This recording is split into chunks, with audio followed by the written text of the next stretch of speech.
Oh, funeral preparations are tough, and my wife is so useless. What am I going to do? Really, it is tough, isn't it? What did she come here as a wife for? That day was my father-in-law's funeral. My husband and mother-in-law had not helped with any preparations and had left everything to me.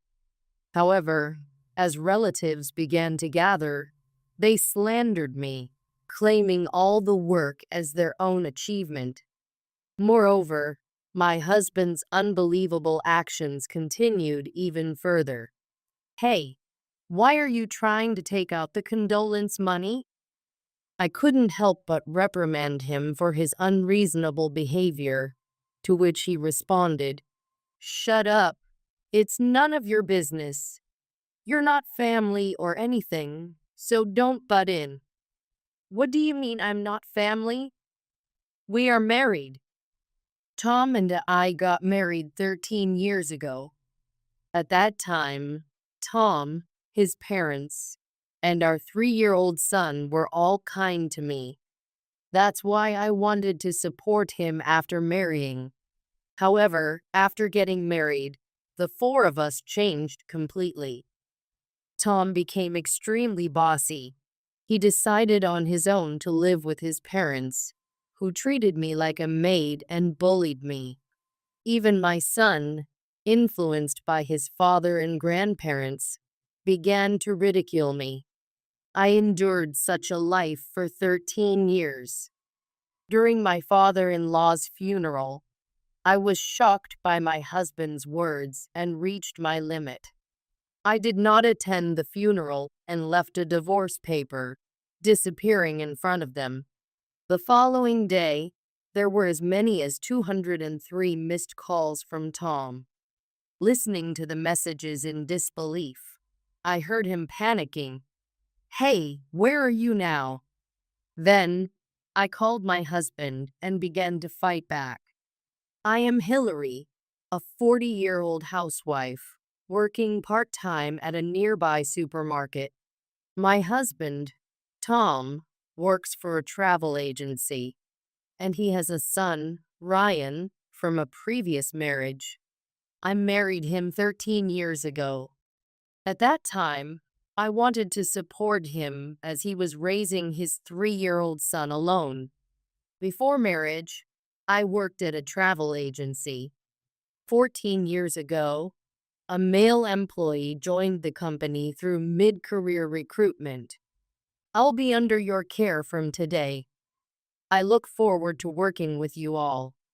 That man would later become my husband, but at the time, he seemed like a very refreshing man. "Hillary, I heard from others that you are well versed in this job. Can you teach me?" "Of course. I'd be happy to. When you change jobs, the way things are done changes too, and I imagine that can be confusing." However, Tom was proactive in asking questions and worked hard to learn the job. "Hillary, I'm free right now, so I'll take care of this task." "Really? Thank you. That's a big help." Tom approached his job with a serious attitude, so he learned quickly. As he became proficient, his work speed increased, and he was able to help me with my tasks, which made me feel reassured about his reliability. "Wow, Tom, you're raising a child on your own and working hard too? Isn't it tough?" "But I have to protect Ryan as a parent. I need to fulfill my responsibilities." "You're kind, but make sure not to overdo it, okay?"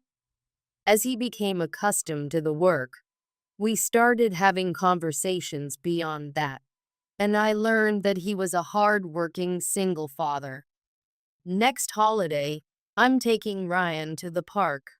"Hillary, would you like to join us?" It'd give Ryan a taste of what having a mother might be like. "Are you sure I'm okay for that?" "Absolutely. I think you're the best for it. If you say so, I'm happy to join."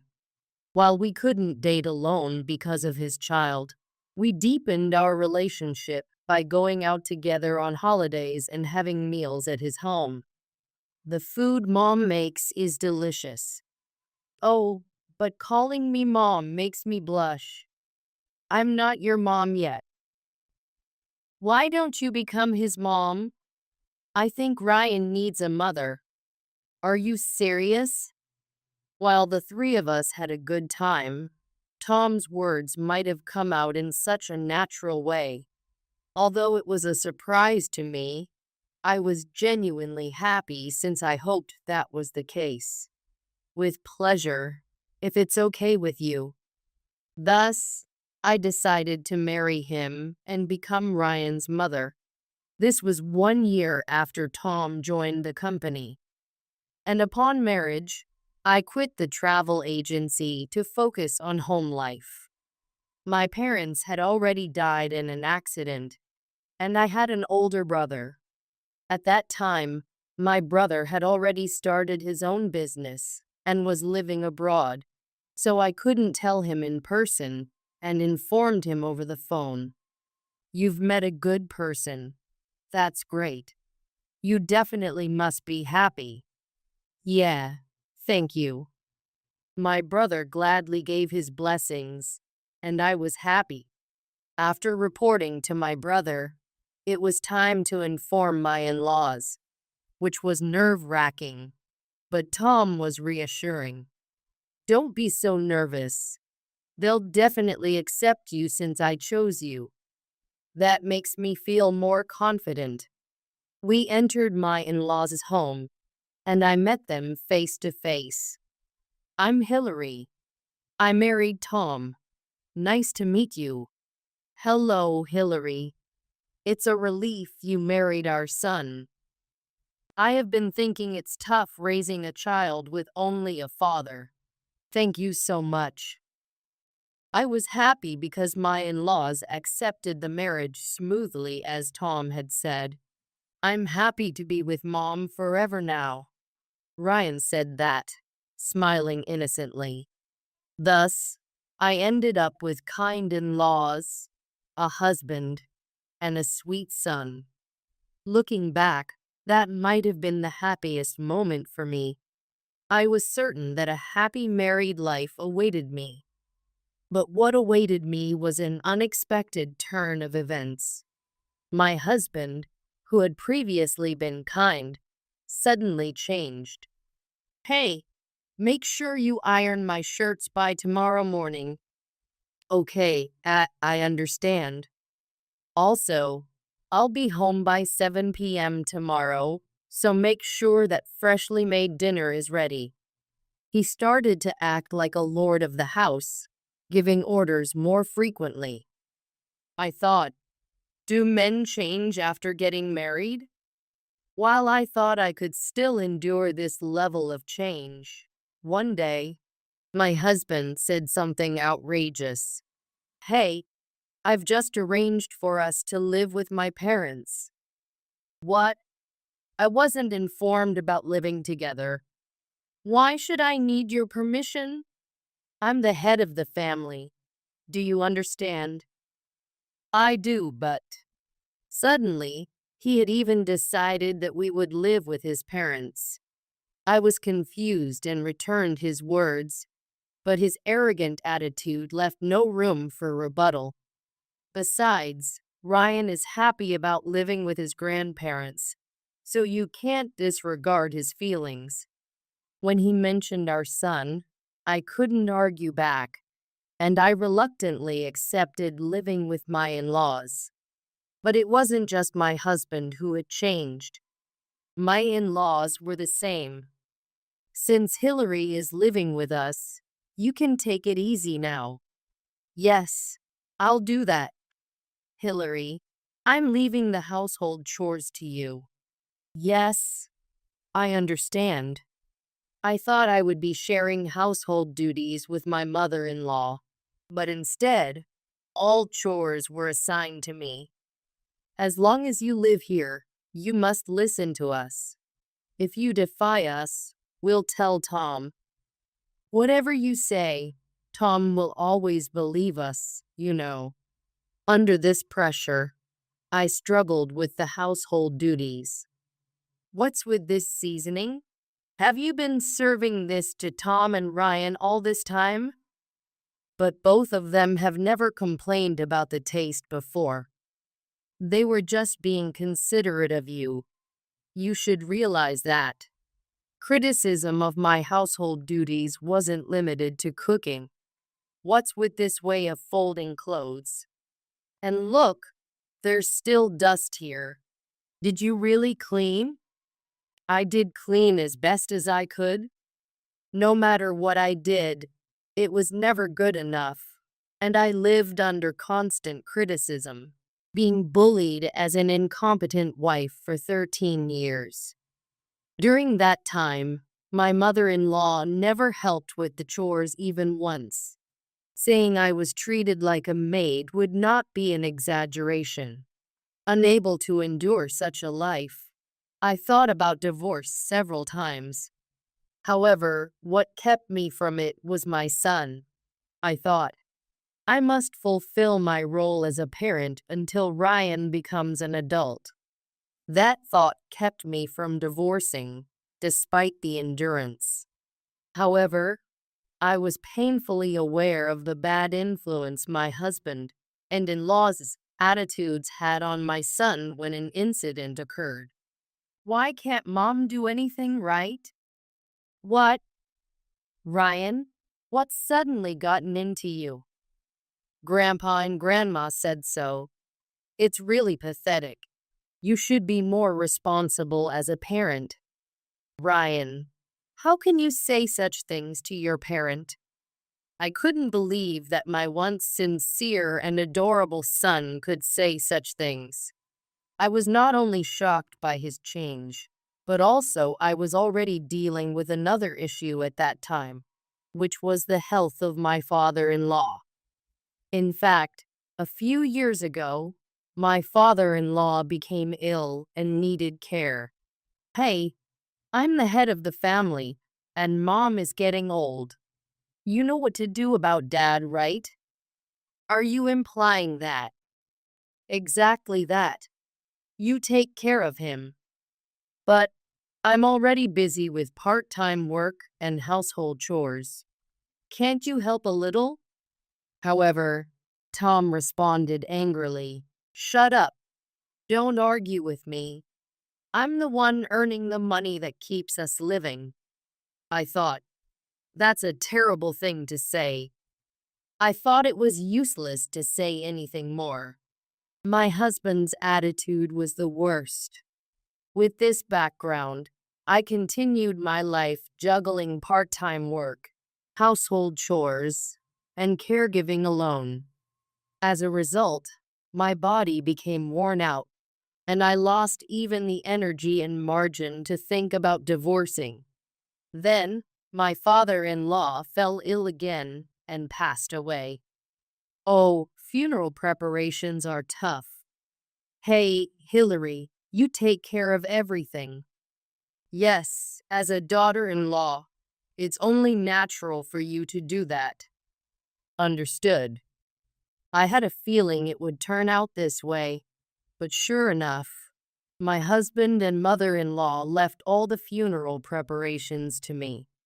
What was worse was what happened next. When the relatives who attended expressed their condolences for the sudden loss, they praised my husband and mother-in-law for managing the funeral, and the two acted as if they had handled all the arrangements. Well, it couldn't be helped, but I didn't think arranging a funeral would be so hard. Yes, it was a big help that Tom worked together with me. While some voices did commend me as a good daughter-in-law, the two slandered and mocked me. Oh, that one is no good. She's a useless wife who can't even handle this. She could at least be useful at a time like this. Hearing and seeing that, even the relatives were appalled. I thought, why have I tried so hard up to this point? Despite having devotedly served my husband and mother-in-law as they demanded, it was all unrewarded. I was truly disgusted with the situation. My husband's shocking behavior continued. Tom, what are you doing? What? Don't raise your voice. It's annoying. It's not just annoying. Why are you trying to take out the condolence money? I never thought he would do something so unreasonable. While I was stunned, I couldn't ignore such behavior, so I had to call him out. Shut up. It's none of your business, so stay out of it. You're not family, so don't interfere. What do you mean I'm not family? We're married. I couldn't believe what he said. I had been treated like a maid by my in-laws, but to think that my husband also saw me that way, despite being his wife, which means I am family, the fact that he didn't recognize that was shocking. So you say such things. I've had enough. At this point, continuing to endure seemed foolish, so I decided not to attend my father-in-law's funeral and returned home. I packed my bags, left a divorce paper, and went to a certain person's place. The following day, I checked my phone and thought, wow, what is this? I saw a history of missed calls from my husband. There were as many as 203. Not only had he left a history of calls, but also messages. As I listened, shocked, I heard, "Hey, Hillary, where the heck are you?" His voice sounded frantic and panicky. "The funeral is about to start. It's bad. Come back quickly." Despite his previous arrogance, it seemed he couldn't manage anything without me. Reluctantly, I called my husband, who seemed to have been waiting so eagerly. He picked up the phone promptly. "Finally, you decided to call. Hey, why didn't you attend the funeral?" "Why? You should ask yourself that. You're insolent for a wife. I won't forgive you for embarrassing me. Wasn't it fine without me?" My brother attended in my place. Indeed, my brother had attended the funeral in my place. As I mentioned this, my husband became even more flustered. That was the problem. "You must have badmouthed us to your brother." "Not at all. I only spoke the truth." "I knew it. And your brother discussed it in front of the relatives. Thanks to that, both Mom and I were reproached by everyone." "That's your own doing. If the relatives had any sense, they would naturally be upset knowing what my husband and mother-in-law had done. I really can't understand why they don't see that." Not only had they caused a commotion at the funeral, but what added insult to injury was what happened after they returned. When we got back from the funeral, there was a divorce paper. "Are you serious about this?" "Yes, I'm serious. Of course," I answered clearly, showing my strong intention to divorce. "Don't joke. I will never allow a divorce. You just need to shut up and listen to me." Even after all this, he said such things. It felt like he was completely oblivious to the reasons for the divorce and truly beyond help. "I'm done being at the mercy of you and your mother. I won't be coming back." "What did you say?" "Make sure to fill out the divorce papers properly. Bye." I firmly told my husband this and hung up the phone. A week passed. There had been no contact from my husband, and I had been living peacefully when suddenly my mother-in-law called. "Hillary, what on earth is going on?" "Mother, what brings you to call all of a sudden?" "It's not. all of a sudden. Why do we have to be kicked out of the house? Oh, is that what this is about? What do you mean by that? Her call was to find out why they had been kicked out of the house. But there was a reason I could stay calm. Because that house originally belonged to my parents. And now it's under my brother's name. What are you talking about? In fact, the house we had been living in was one my brother had lent to me. My husband and in-laws had misunderstood, thinking it was a house that I had inherited from my parents.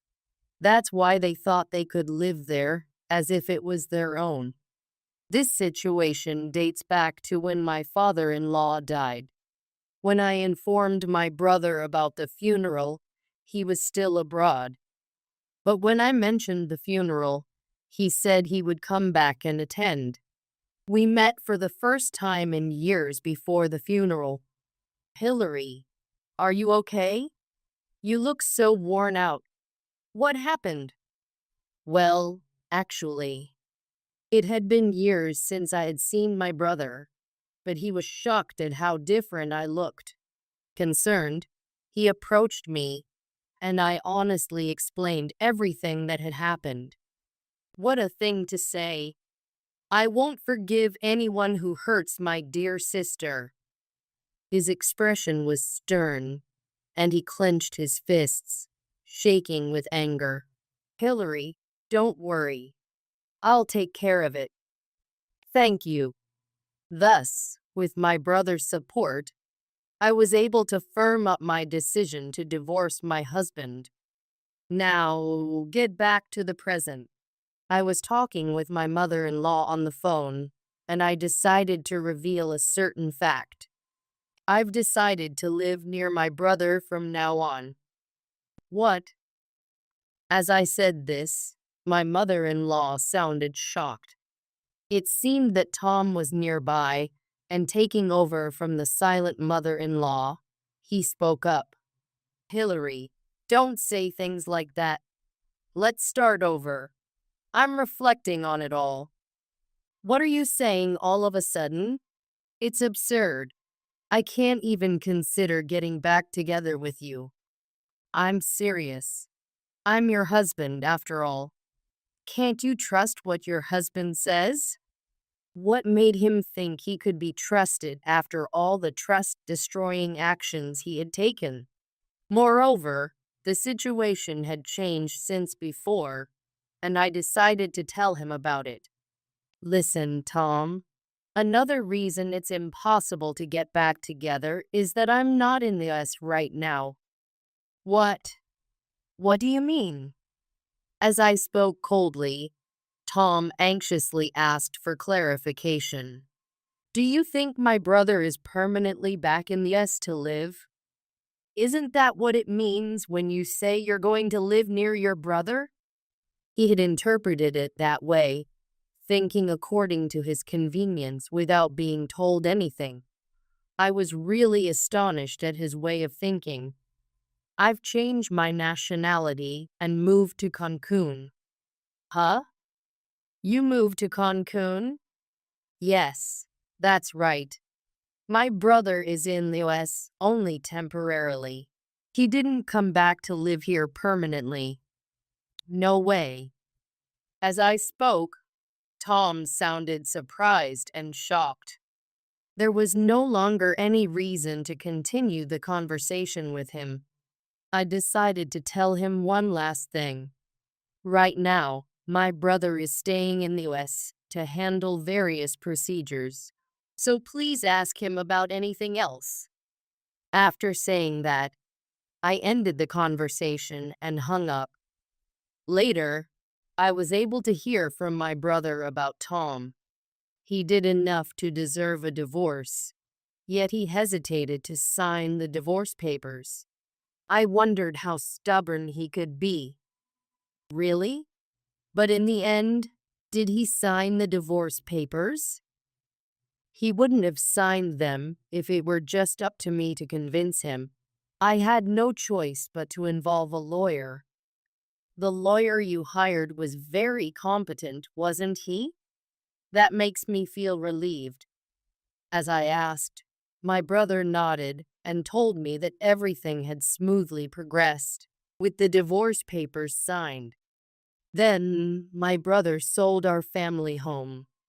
When asked where the three of them ended up after losing their home, the response was like this.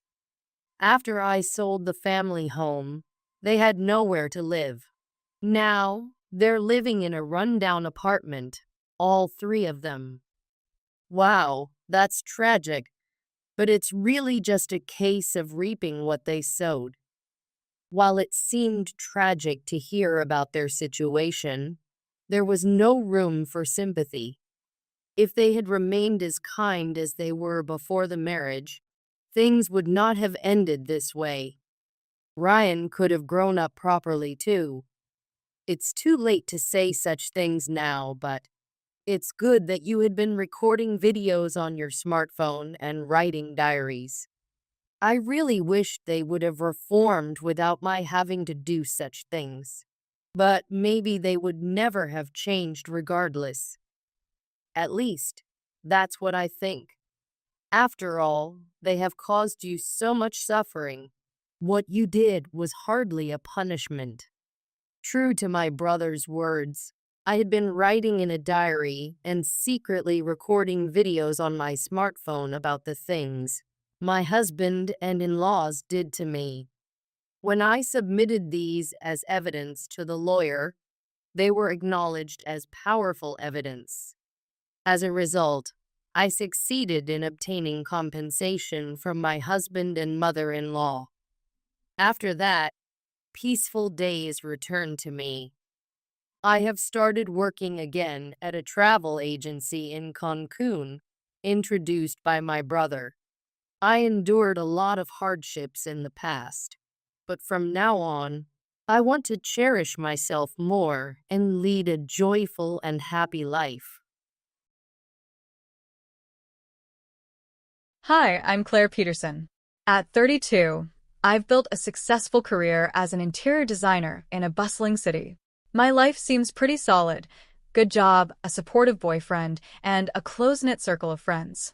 But beneath the surface, my family was falling apart, and I never saw it coming. My younger sister, Lily, is 30 and just got married to Mark. They're a wonderful couple, always the life of the party. Planning her wedding should have been a joyous time, but it was anything but that. Our father, John Peterson, had been struggling for years. At 60, he was battling alcoholism and making reckless decisions ever since his divorce. Watching him spiral was painful, but I tried to stay strong for Lily. Claire, are you sure Dad is going to make it? Lily asked one evening as we went over the final details for her wedding. I sighed, rubbing my temples. I hope so, Lily. I really do. He promised he'd stay sober this time. Lily looked worried. I'm scared he might not. What if he ruins everything? I reached out and squeezed her shoulder. We've done everything we can. Let's just focus on making your day perfect. Our father's presence was always a cloud over our family. Since his divorce, he'd become distant and unreliable. Then he started seeing Cassandra. From the moment I met her, something felt off. She was charming on the surface, but there was a coldness in her eyes that made me uneasy. Have you noticed how Cassandra always seems to be whispering in Dad's ear? I mentioned to my best friend, Sarah, during one of our coffee dates. Sarah nodded thoughtfully. Yeah, she's always around him. It's like she's controlling him. I agreed, feeling a knot form in my stomach. I'm starting to think she's taking advantage of him. I need to find out more about her. Balancing wedding plans with my concerns about Dad and Cassandra was exhausting. My boyfriend, Daniel, was incredibly supportive.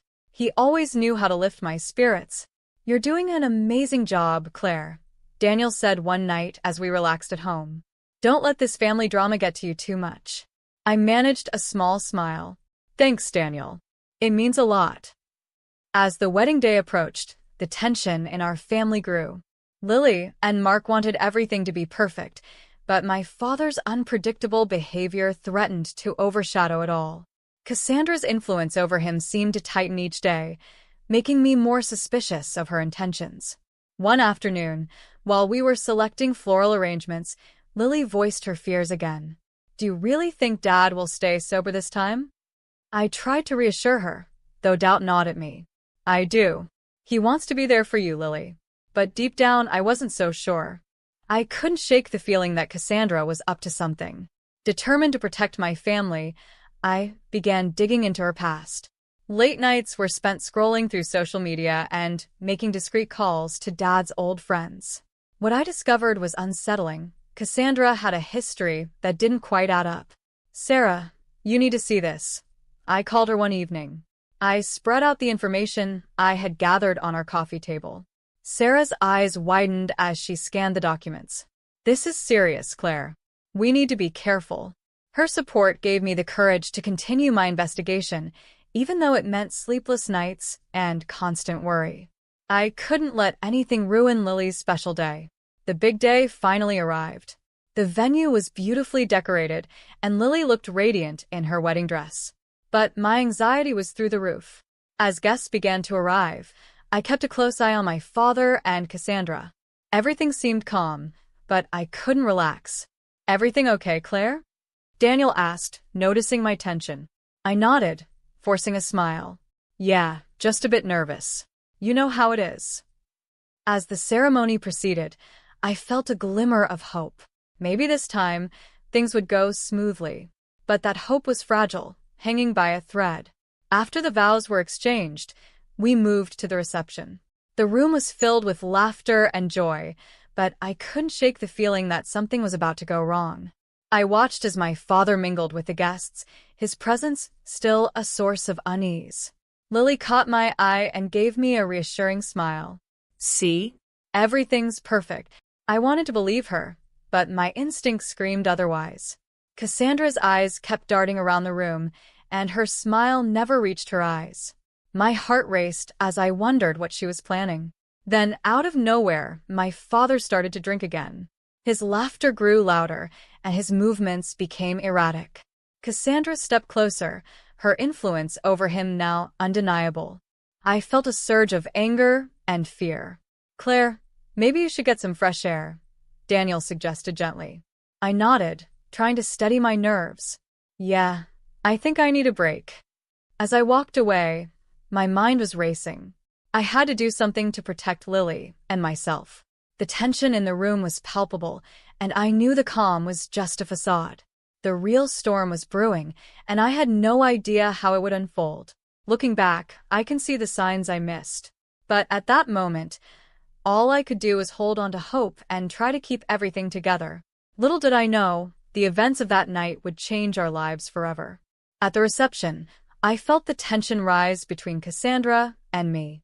She glared coldly and said, "You're ruining everything, Claire. Stay out of our lives." I stood my ground, replying firmly, "I'm protecting Lily from your manipulation." Her frustration exploded. "You think you can control us? You're just a meddling sister." Suddenly, she grabbed my hands tightly and slapped me hard across the face. The reception had turned into a nightmare in an instant. I still remember the sound of Cassandra slapping me, sharp and unexpected. As I stumbled to the ground, the room went silent. Guests stared, whispers filling the air like a heavy fog. Daniel was right there, pulling me up and trying to calm me down.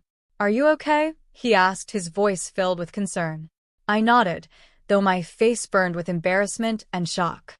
"I think so," I managed to say, my voice shaky. Lily rushed to my side, her eyes wide with fear. "Claire, what happened? Are you hurt?" Before I could respond, a few guests started murmuring, some looking between Cassandra and us with confusion and concern. John, despite his drunken state, looked genuinely distressed. He tried to intervene, but Cassandra stepped back, her expression icy.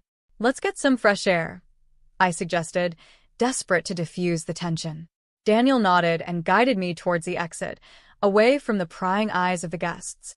Once outside, the cool night air hit me, and I took a deep breath, trying to steady my racing heart. "I can't believe she did that," I whispered to Daniel. He squeezed my hand reassuringly. You did nothing wrong. Cassandra lost control. But inside, I felt anything but okay. The rest of the evening was a blur of whispered conversations and awkward glances. Cassandra was escorted out by security, but the damage was done. The joyous atmosphere of the wedding was shattered, and I couldn't shake the feeling that things were far from over. Back at home, the reality of what had happened began to sink in. Lily was devastated, blaming herself for not seeing the signs sooner. I'm so sorry, Claire. This was supposed to be the happiest day of my life, she said, tears streaming down her face. I hugged her tightly, trying to offer some comfort. It's not your fault, Lily. We couldn't have known. Meanwhile, John was in denial. He kept insisting that Cassandra hadn't meant any harm and that I was overreacting. She was just upset because things didn't go her way, he said stubbornly. I felt a surge of frustration. Dad, she slapped me. That's not something you can just brush off. He shook his head, clearly struggling with his own demons. You're blowing this out of proportion, Claire.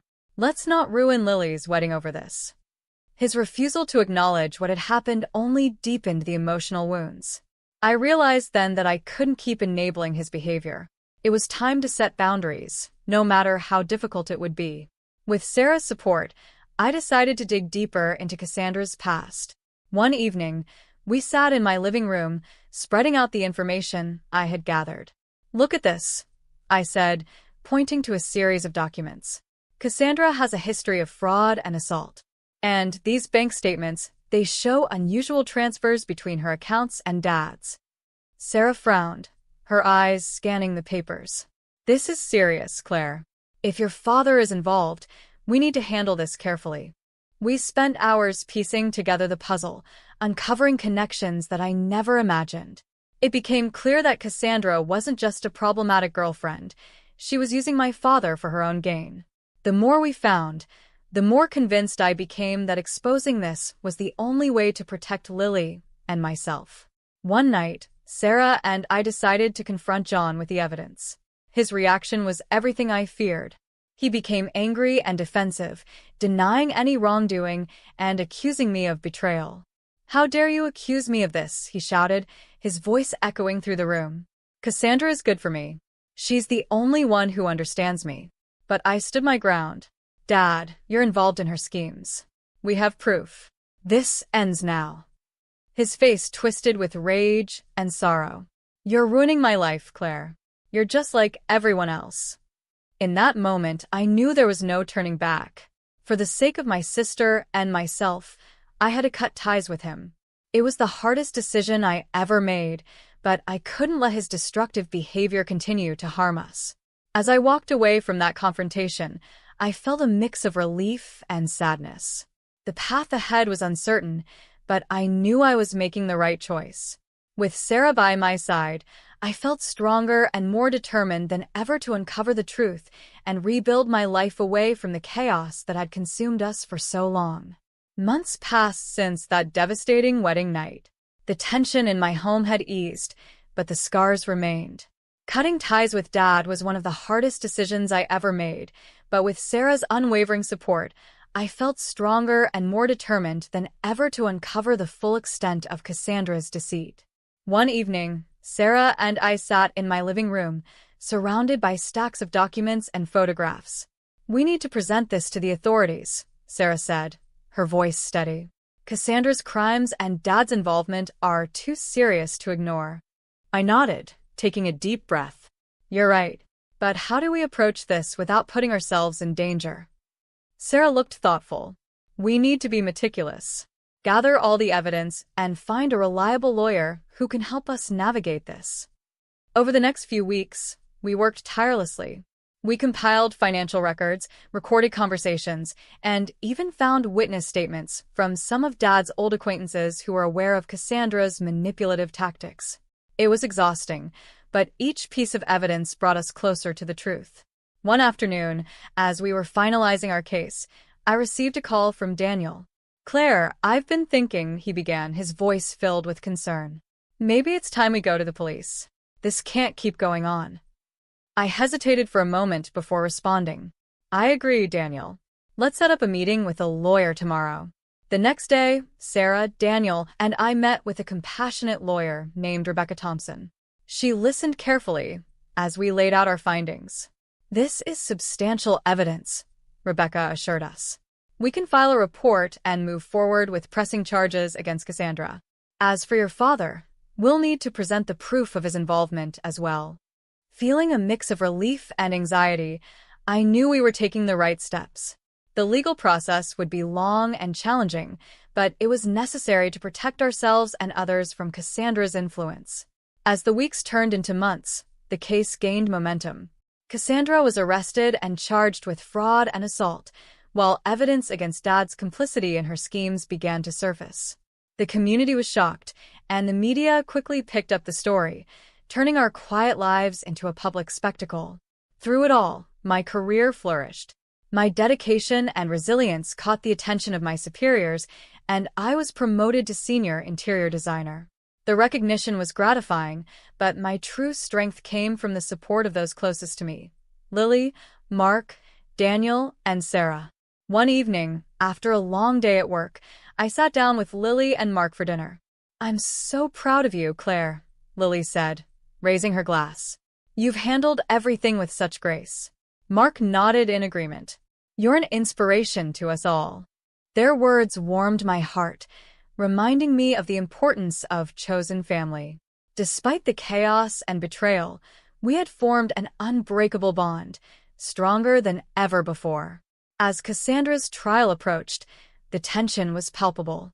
The courtroom was packed, and every detail of her manipulative actions and Dad's involvement was laid bare for all to see. Rebecca presented our evidence with precision, and the truth couldn't be denied. During the trial, I felt a mix of emotions: anger, sadness, and a sense of justice being served. When the verdict was announced, it was clear that Cassandra's reign of manipulation was over. But the most shocking revelation came when additional evidence revealed Dad's deeper involvement, leading to his own downfall. Watching him lose everything was heartbreaking, but it was a necessary step for both of us to heal. Through therapy, I began to process the trauma and betrayal. Dr. Chun, my therapist, helped me navigate the complex emotions that came with cutting ties and exposing my father's actions. "It's okay to feel conflicted," she reminded me during one session. "You've been through a lot, and healing takes time." With each passing day, I felt lighter, more at peace.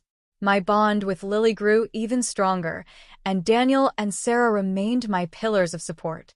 We celebrated small victories together, like Lily and Mark renewing their vows in an intimate backyard ceremony, symbolizing new beginnings and the strength of our chosen family. As the trial concluded and Cassandra was sentenced, I stood up to deliver my victim impact statement. My voice trembled, but I spoke with conviction. The scars from that night run deep, but they've made me stronger. I am not a victim, but a survivor. Surrounded by Lily, Mark, Daniel, and Sarah, I felt a profound sense of gratitude. The past year had been a whirlwind of emotions and challenges, but it had also been a journey of resilience and healing. I looked around the room, seeing the faces of those who had stood by me through hell and back, and realized that true family isn't just about blood. It's about loyalty, love, and mutual respect. As I finished my statement, I felt a weight lift off my shoulders. The chapter of betrayal was closing, and a new one was beginning, filled with hope, gratitude, and the promise of a brighter future. The courtroom was packed, the air thick with anticipation. Months of hard work and sleepless nights had led us to this moment. Cassandra's trial was finally over, and the truth was out for everyone to see. Sitting beside me were Lily, Mark, Daniel, and Sarah, my chosen family who had stood by me through every storm. As the judge began the sentencing, I felt a mix of emotions. Anger at Cassandra for everything she had done, sadness for my father's downfall, and a sense of relief that justice was being served. Rebecca, our lawyer, presented the final pieces of evidence that tied John to Cassandra's schemes. The room was silent as the verdict was delivered. Cassandra was sentenced to several years in prison for her crimes, and the evidence against my father was undeniable. John's involvement led to his own legal troubles, a heartbreaking end to a man I once loved deeply. Watching him lose everything was painful, but it was a necessary step for me to heal and move forward. After the trial, I found solace in therapy. Dr. Chen helped me navigate the complex emotions that came with exposing my father's actions and cutting ties with him. Healing takes time, she reminded me during one session. You've shown incredible strength through this ordeal. With each passing day, I felt lighter. My bond with Lily grew even stronger as we supported each other through the aftermath. Daniel and Sarah remained my pillars of support, always there to listen and encourage me. Our chosen family had become my anchor, showing me that true family is built on love, loyalty, and mutual respect. 6 months after the trial, my career took an unexpected turn. My dedication and creativity caught the attention of my superiors, and I was promoted to senior interior designer. The recognition was gratifying, but what mattered most was the inner strength I had discovered. I felt more confident and ready to embrace the future. One evening, Lily and Mark invited me to dinner at their home. We celebrated not only their renewed vows but also the strength of our family bond. "I'm so proud of you, Claire," Lily said, raising her glass. "You've handled everything with such grace." Mark nodded, smiling warmly. "You're an inspiration to us all." Their words filled me with gratitude. Despite the chaos and betrayal, we had formed an unbreakable bond. Later that night, we gathered in my backyard for Lily and Mark's vow renewal ceremony. It was a simple, intimate affair, symbolizing new beginnings and the resilience of our chosen family. As I watched Lily and Mark exchange rings, I felt a weight lift off my shoulders. The past year had been a whirlwind of emotions and challenges, but it had also been a journey of healing and growth. Surrounded by those who truly mattered, I realized that our family was stronger than ever. A month after the vow renewal, the final chapter of Cassandra's trial concluded. I stood in the courtroom to deliver my victim impact statement. My voice trembled, but I spoke with conviction. The scars from that night run deep, but they've made me stronger. I am not a victim, but a survivor. Looking around the room, I saw the faces of Lily, Mark, Daniel, and Sarah. Their support gave me the courage to speak my truth. As Cassandra was led away in handcuffs, I felt a sense of closure. The chapter of betrayal was finally closing, and a new one was beginning. That evening, we gathered at my favorite restaurant to celebrate my promotion and our collective resilience. Zoe raised her glass, her eyes filled with pride. "To the strongest people I know," she toasted. I smiled, clinking glasses with my family. "To all of us. We've proven that family isn't just about blood, it's about the loyalty and love we choose to share." As we laughed and shared stories, I felt a profound sense of hope and gratitude. The past year had been a nightmare, but it had also been a gift. It taught me about my own strength, the importance of setting boundaries, and the beauty of finding a family built on genuine love and support. Sitting there, surrounded by those who mattered most, I knew that this was my happy ending. Not perfect, not without scars, but real and beautiful in its own way. As I looked toward the future, I felt nothing but hope and excitement for the life I was building, a life filled with love, resilience, and the promise of new beginnings. The first guest to check into my hotel on that Tuesday was a dead man. Not literally dead, not yet, but looking back, I realised that's exactly what Ryan Carter was. A walking ghost who'd come to haunt every corner of my life. I watched him sign the register with practiced flourishes, his Mont Blanc pen dancing across the paper. My hotel, the Thompson, wasn't the kind of place that usually attracted men in $3,000 suits and hand-stitched Italian leather shoes. We were boutique, yes, but more vintage charm than modern luxury. "Beautiful restoration work," he said, gesturing to the original crown moulding. "You don't see this kind of attention to detail anymore. I'm Eva, and I've spent the last decade restoring this place to its former glory. It was my parents' legacy before the accident, and now it's mine. Thank you." The moulding nearly bankrupted me, but I couldn't bear to see it replaced with something modern. His smile reached his eyes. I'll give him credit for that. Later, I'd learn how he practiced those smiles in mirrors, perfecting every crinkle. Sometimes the most expensive choice is the only right choice. He leaned in slightly, cologne, subtle but expensive. I'm in town for a few weeks. Any chance you'd let me buy you dinner? I'd love to hear more about the restoration. I should have said no. Should have seen how his interest was too perfect, too practiced. But loneliness is a hell of a drug, and I'd been sober for far too long. I don't typically have dinner with guests, I said, but I was already reaching for his keycard.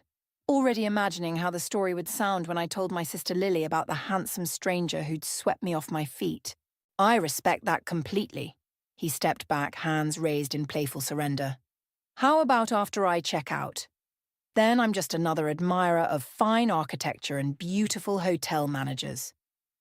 I felt the heat rise in my cheeks, hating myself for being so easily charmed. Maybe. We'll see how well you treat my hotel. Challenge accepted. He took the keycard, his fingers brushing mine. Room 412, was it? The corner suite with the bay windows. Best view in the house. I doubt that, he said, eyes locked on mine. I watched him walk to the elevator, wheeling his expensive luggage behind him. My phone buzzed. Lily, right on cue.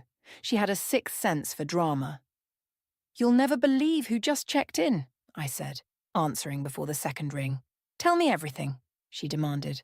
Is he gorgeous? Rich? Single? All of the above, apparently. I lowered my voice as another guest approached the desk. Dinner at Marco's tonight? I'll fill you in. God, yes.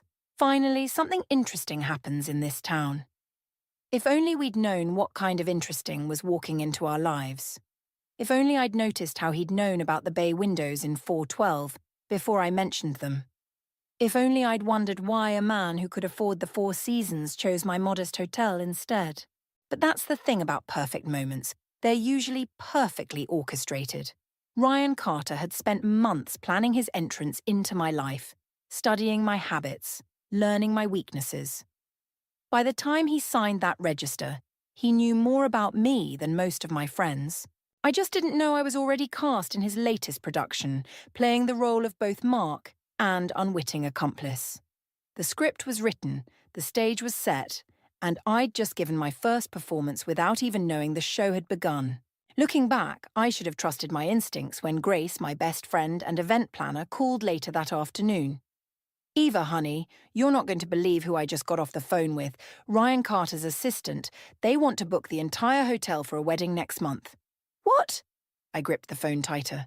He just checked in an hour ago. Exactly, Grace said, her voice tight with concern. Don't you think that's a little strange? Strange didn't begin to cover it, but by then the curtain was already rising on Act 1, and I was about to learn just how expensive the right choices could really be. Marco's was packed that night, but Lily was already at our usual corner booth, phone in hand, perfectly styled as always. The difference between us was stark. Me still in my work clothes, her looking like she'd stepped out of an Instagram post. Sometimes I wondered if we really were sisters. He's even better looking in person, Lily said, eyes fixed over my shoulder. I turned to see Ryan entering the restaurant and my stomach dropped. This wasn't coincidence. He'd known exactly where to find us. Eva, he called out, making his way over. What a pleasant surprise. Lily's face lit up like a Christmas tree. You must be the mysterious new guest. I'm Lily, Eva's sister. Ryan Carter. He slid into our booth without invitation, right next to Lily. Eva didn't mention she had such a charming sister. I watched them interact, feeling like I was witnessing a car crash in slow motion. Lily laughed too loud at his jokes, touched his arm too often. Ryan matched her energy perfectly, but his eyes kept darting to me, gauging my reaction. So, what brings you to our little town? I asked, cutting through their flirtation. Business opportunities. Your hotel, actually. I'm thinking of investing in similar properties. He pulled out his phone, showing us photos of restored historic buildings. I've done several projects like this in Boston. Lily leaned in closer. That's amazing. Eva's been trying to expand for years, but the banks won't take the risk. I shot her a look. We didn't discuss business matters with strangers, especially not my financial struggles. But Lily was already continuing. You should see her proposal. She's got this whole vision for turning the old Morrison building into a sister hotel. Lily? My voice came out sharper than intended. What? He could help. God knows you need it after that last rejection. Ryan watched our exchange with careful interest. I'd love to see the proposal, Eva. Maybe we could discuss it over dinner tomorrow. Before I could respond, my phone buzzed. Grace's text made my blood run cold. Did background check. No record of Ryan Carter's company in Boston. Call me Asa P. I should really keep business and pleasure separate, I said, trying to keep my voice steady. Smart woman. Ryan smiled, but something shifted in his eyes. Though sometimes the best opportunities come from mixing the two. Eva's always been the careful one, Lily said, rolling her eyes. Me, I believe in taking chances. Speaking of chances, Ryan turned to her, I'm hosting a small gathering at my suite tomorrow evening. Nothing fancy, just drinks and conversation. You should both come. We'd love to, Lily answered before I could decline. Actually, I have inventory tomorrow night, I lied, standing up, and Lily has an early shift at the cafe. I can switch shifts, Lily protested, but I was already gathering my things. Another time, perhaps, Ryan said smoothly. Though I hope you'll reconsider, Eva. Sometimes the best decisions are made outside office hours. Walking home later, Lily wouldn't stop talking about him. He's perfect for you, Eva. Successful, interested in the same things. He's not what he seems, I cut in, showing her Grace's text. Lily scoffed. Grace is just being overprotective. Not everyone has ulterior motives. You barely know him. And you barely know how to live. She stopped walking, turning to face me. Ever since Mom and Dad died, you've done nothing but work and worry. Maybe it's time you took a risk. Maybe it's time you grew up, I snapped back, instantly regretting it. Lily's face hardened. I'm going to that gathering tomorrow night, with or without you. I watched her storm off, heels clicking against the pavement. My phone buzzed again, another text from Grace. Found something else. Ryan Carter's brother Mason just filed for bankruptcy protection. Family business gone under. Be careful. The pieces were starting to fit together, but not in any way I liked. Ryan wasn't here by chance, and my sister was walking right into whatever game he was playing. I pulled up my hotel's security app, checking the cameras. Ryan was in the lobby, on his phone, looking far too pleased with himself. Tomorrow night's gathering suddenly seemed like an opportunity I couldn't afford to miss. Sometimes the best way to protect what's yours is to walk straight into the trap. As long as you're the one holding the trigger, the numbers didn't lie. I stared at my laptop screen, cross-referencing the hotel's transaction records with the documents Grace had sent over. Every night since Ryan checked in, there had been a surge of credit card activity. Not just in the rooms he'd booked, but throughout the hotel. Small charges spread across different cards, all just under the reporting threshold. My phone lit up with Lily's text. Having breakfast with Ryan. He has amazing ideas for the Morrison Building renovation. The Morrison Building. My dream project, now being dangled like bait. I clicked through another set of transactions, my hands shaking. The pattern was clear. Ryan wasn't just staying at my hotel, he was using it. You should see this, Grace said, walking into my office without knocking. She dropped a stack of papers on my desk. Remember those Boston properties he showed you? They're all in foreclosure. The Carter family business is underwater, and Ryan's brother Mason is trying to salvage what's left. Does Lily know? Lily won't listen to anyone right now. She thinks she's in love. I pulled up the security cameras. Ryan and Lily were in the hotel restaurant, heads close together over Sophie. He was showing her something on his phone, and she was nodding enthusiastically. The same way I probably looked when he first showed me those fake investment properties. We need to talk to Mason, Grace said. No, I closed my laptop. First, I need to hear Ryan explain these transactions himself. I found him in the bar that evening, nursing a whiskey. Lily was nowhere in sight. Small mercies. Eva, he smiled, that practiced smile. I was just thinking about you. Funny how that works. I sat down, sliding a printout across the bar. I was thinking about you too. And these unusual patterns in our credit card transactions. His expression didn't change, but his knuckles whitened around his glass. You know how corporate expenses work. Sometimes things need to be structured creatively. Creative like your Boston properties? The ones in foreclosure? Now the smile faltered. You've been checking up on me. You're using my hotel for money laundering, Ryan. The question is why? You're making dangerous accusations. His voice dropped, all charm vanishing. Accusations that could hurt a lot of people, including Lily. My blood ran cold. Leave my sister out of this. She's already in it. She signed the partnership papers this morning. Didn't she tell you? She's investing her inheritance in our venture. The room spun. Lily's inheritance, the money our parents left her, the money I'd been managing until she turned 30. She'd been asking about accessing it early. You son of a bitch. Business is business, Eva. Your hotel's perfect, established, respectable, just under the radar. We could help each other. Or, he shrugged, things could get complicated. They already are.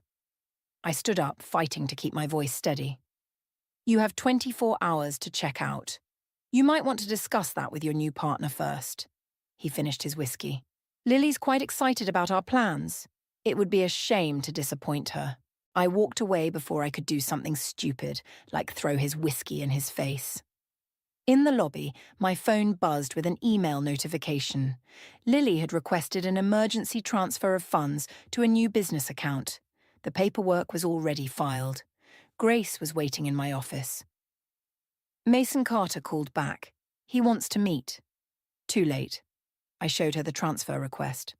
Ryan's already got what he wanted, access to clean money through a legitimate business. What are you going to do? I looked at the security feed again. Ryan was still at the bar, now on his phone, probably moving pieces into place. He thought he had me cornered. The protective sister, the cautious businesswoman, too afraid of scandal to fight back. But he'd made one crucial mistake. The Thompson Hotel wasn't just my business. It was my parents' legacy. And I'd learned long ago that sometimes the only way to protect what you love is to burn everything else to the ground. Call Mason back, I said. Tell him to meet us tomorrow. And Grace, bring everything you've found.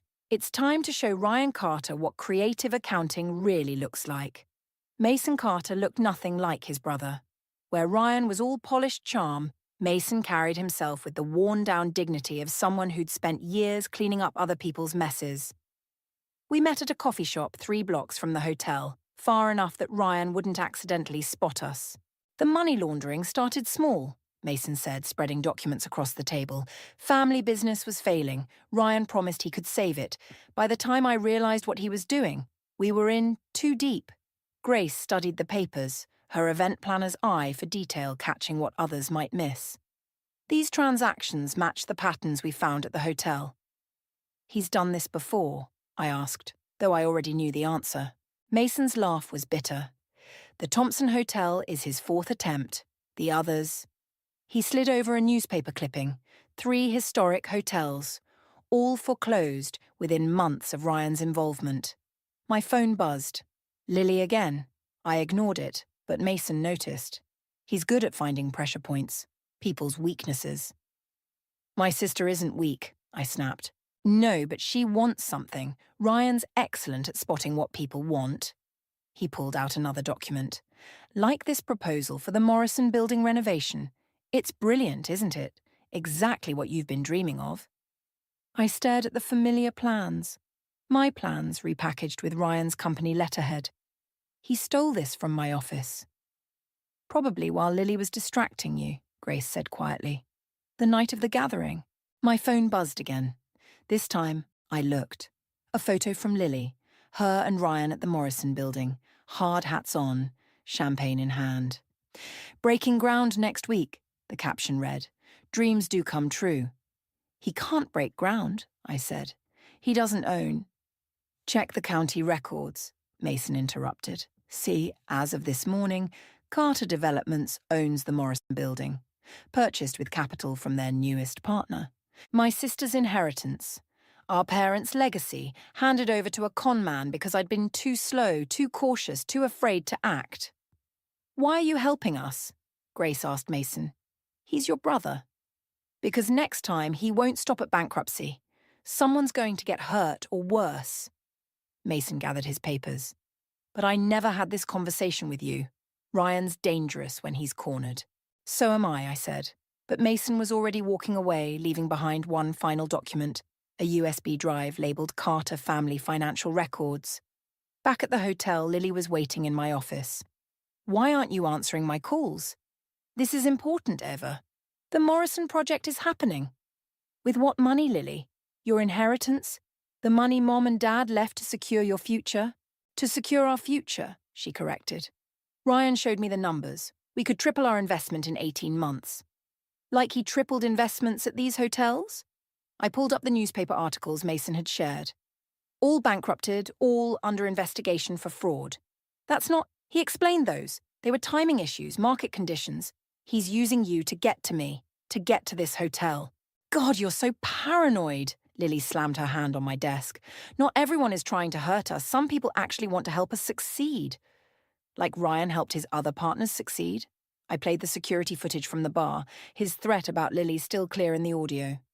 She watched, face paling. That's not... He was just protecting our investment. No, he was protecting his scheme. And you handed him everything he needed to destroy us. Lily's phone chimed. Ryan, of course. She looked at it, then at me, tears welling up. You're wrong about him, I'll prove it. She ran out before I could stop her.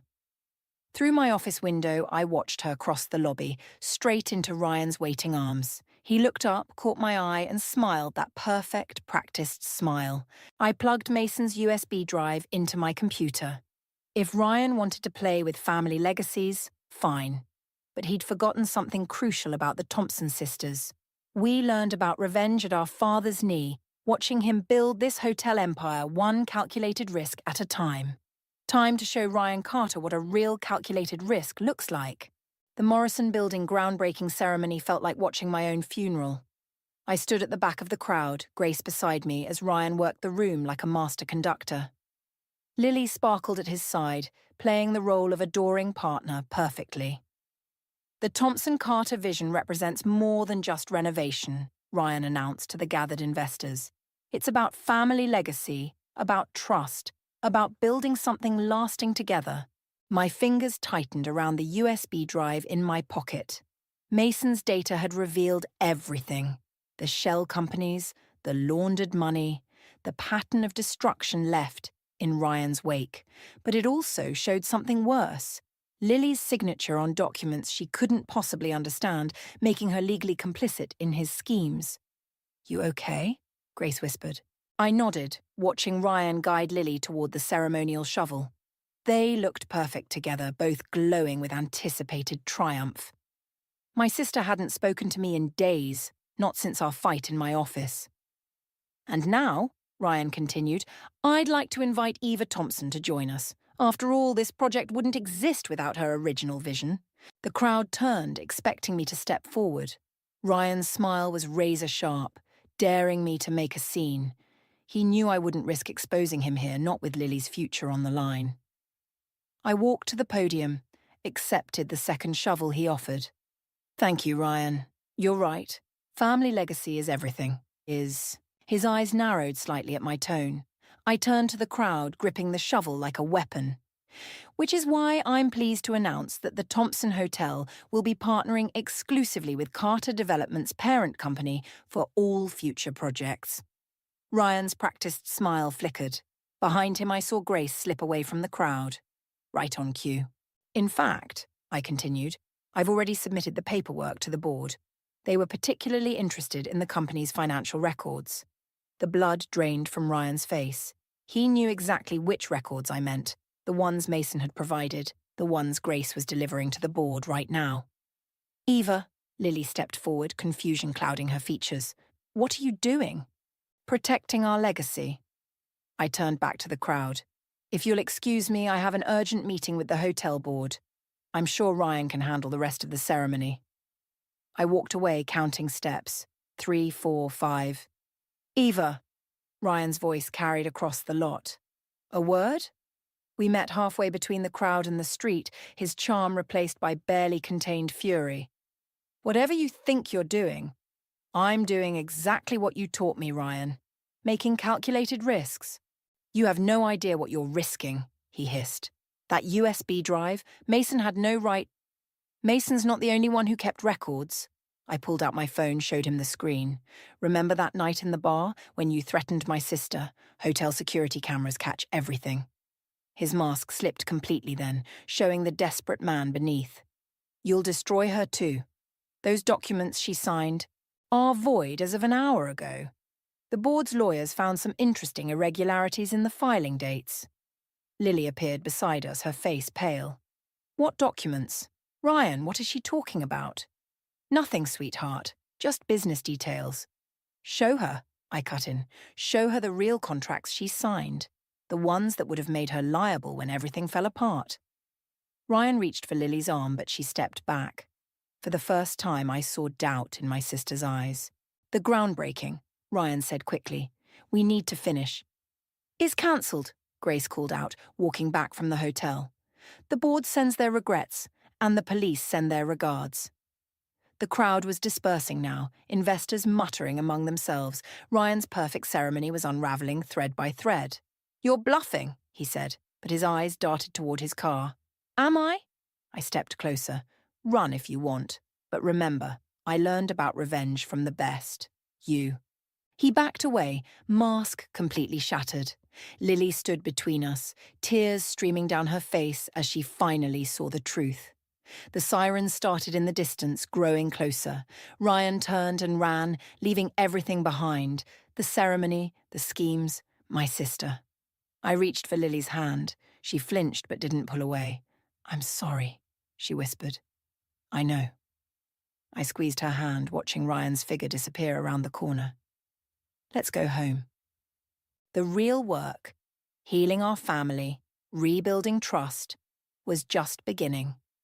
But at least now we could face it together, without any more perfect lies standing between us. 3 days after Ryan disappeared, I found Lily unconscious in her apartment, an empty bottle of sleeping pills beside her. The note simply read, I'm sorry I ruined everything. Now I sit in the hospital waiting room, my hands shaking as I scroll through the messages flooding my phone. The hotel board wants an emergency meeting. The police need another statement. Grace keeps sending updates about the media circus gathering outside the Thompson. Miss Thompson, a detective appears, notebook in hand. We need to discuss the documents your sister signed. She didn't know, I say automatically, the same words I've repeated for days. Ryan manipulated her. The evidence suggests otherwise. He slides over a photo, Lily and Ryan at a bank, both smiling as they signed papers. These transfers were made weeks before the Morrison project. My chest tightens. That's impossible, the timeline. Shows your sister was an active participant in Mr. Carter's financial schemes, unless you have evidence proving otherwise. I think of Mason's USB drive now in police custody. The records that saved me might damn Lily. My revenge against Ryan could cost my sister everything. Grace appears, face drawn. Eva, the board's here. They're talking about forcing a sale. They can't. They can if they prove the hotel was used for money laundering, with or without your knowledge. The detective watches this exchange with interest. Anything you'd like to add to your statement, Miss Thompson? The hospital room door opens before I can respond. The doctor's expression tells me everything before she speaks. We've stabilized her, but... I push past them all, needing to see Lily. She looks small in the hospital bed, tubes snaking from her arms. The sister I tried so desperately to protect, now broken by my need for revenge. You should have told me. Mason's voice makes me jump. He stands in the doorway looking as haunted as I feel.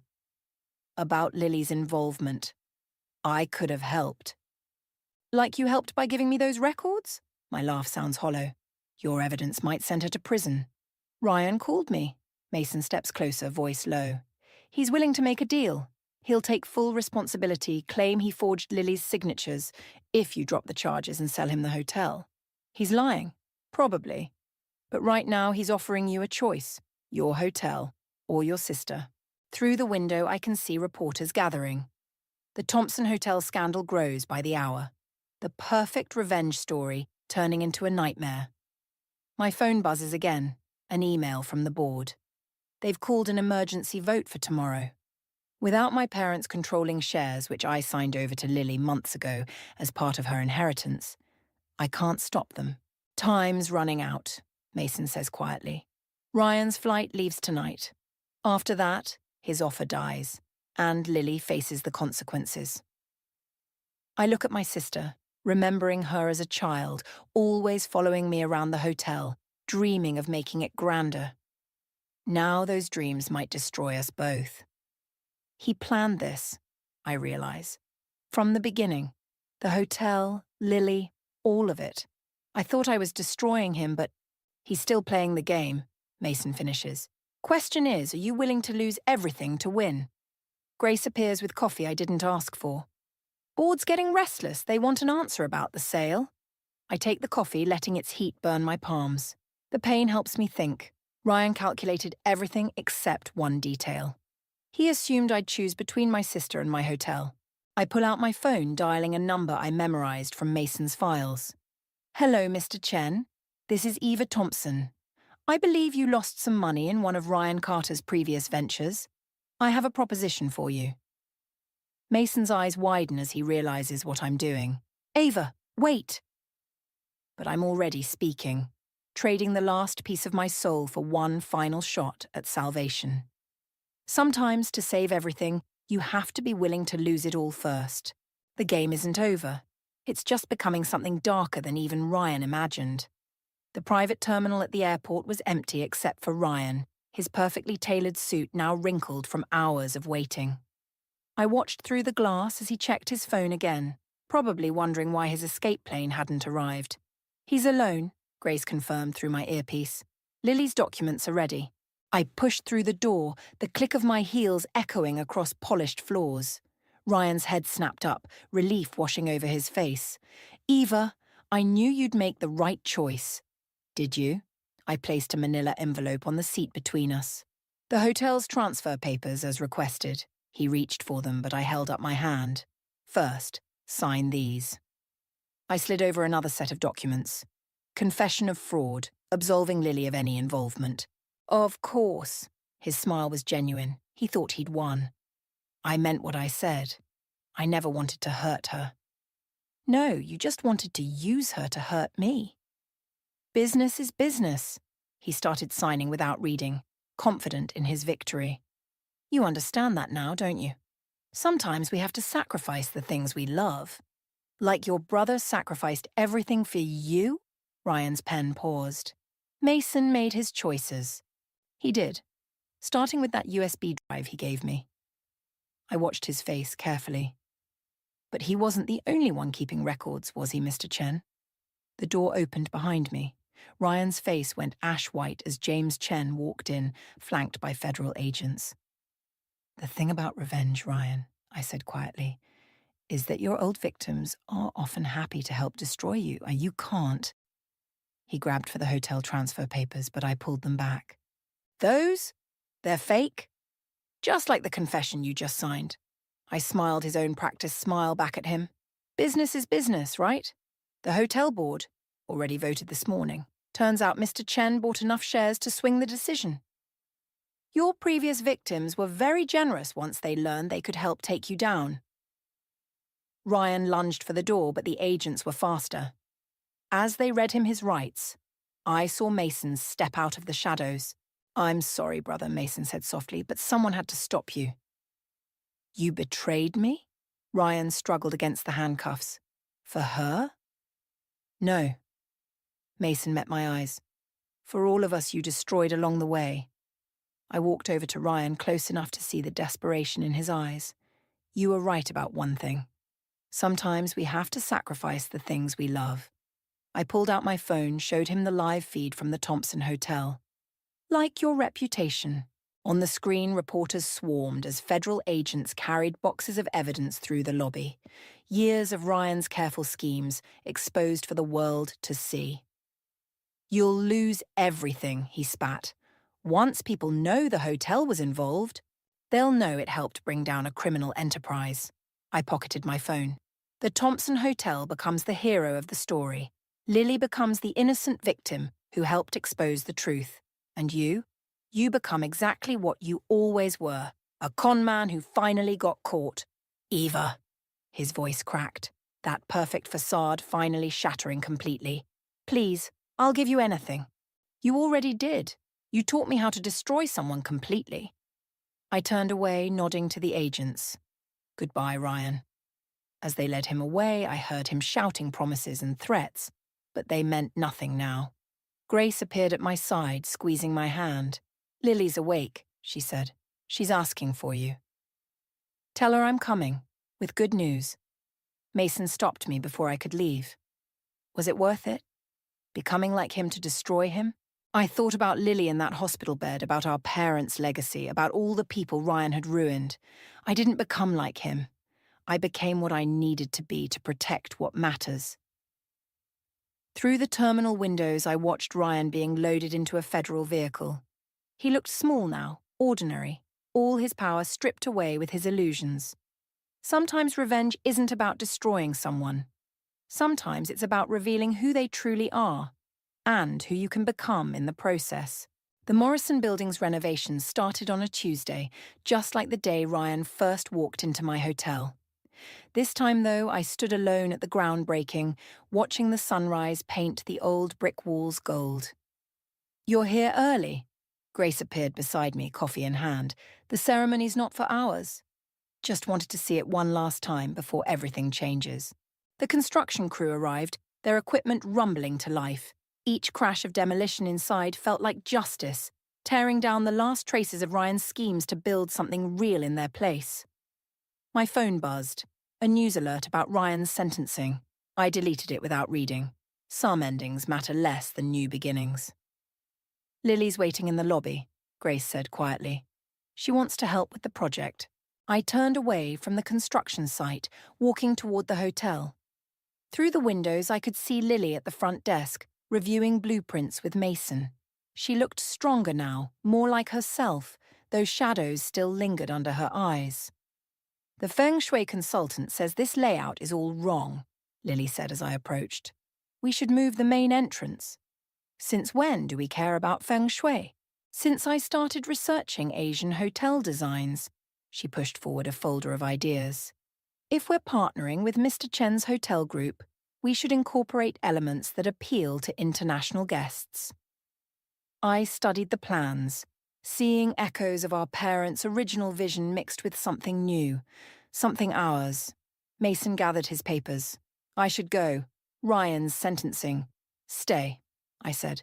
We could use a good lawyer for the permits. He hesitated, surprise flickering across his face. Even after everything? Especially after everything. I met his eyes. Some people deserve second chances. The hotel lobby filled with morning light as guests began trickling down for breakfast. I watched them move through the space, unaware they were standing in what had almost been a crime scene. Now it was just a hotel again. Or maybe it always had been, and Ryan had been the only illusion. Eva, Lily touched my arm, about the inheritance. I want to invest it properly this time. In us. In this. She gestured to the blueprints.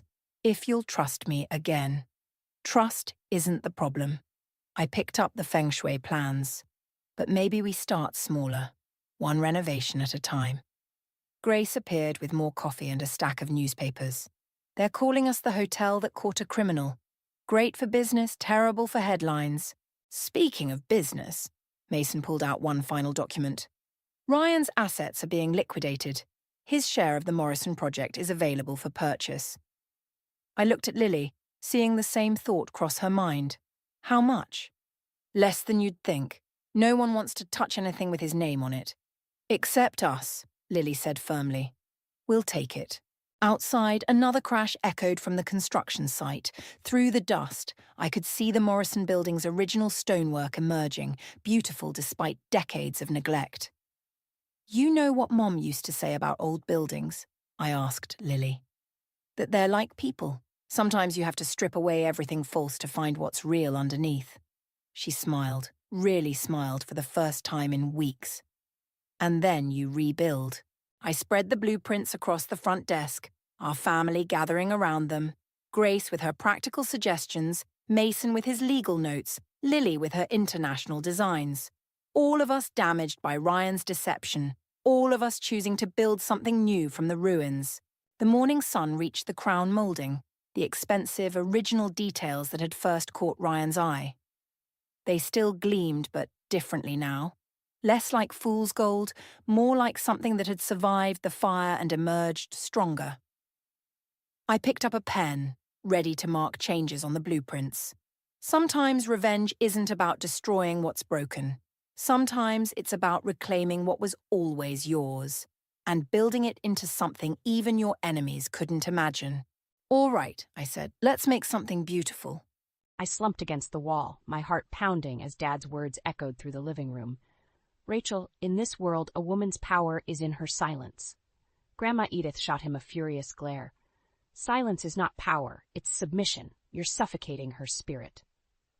Dad's face reddened, and he turned his wrath on me. Go to your room, we'll discuss your disrespect later. I hurried out, tears stinging my eyes. Another misstep, another punishment looming. Grandma was right, my life felt like a prison, my voice constantly muzzled.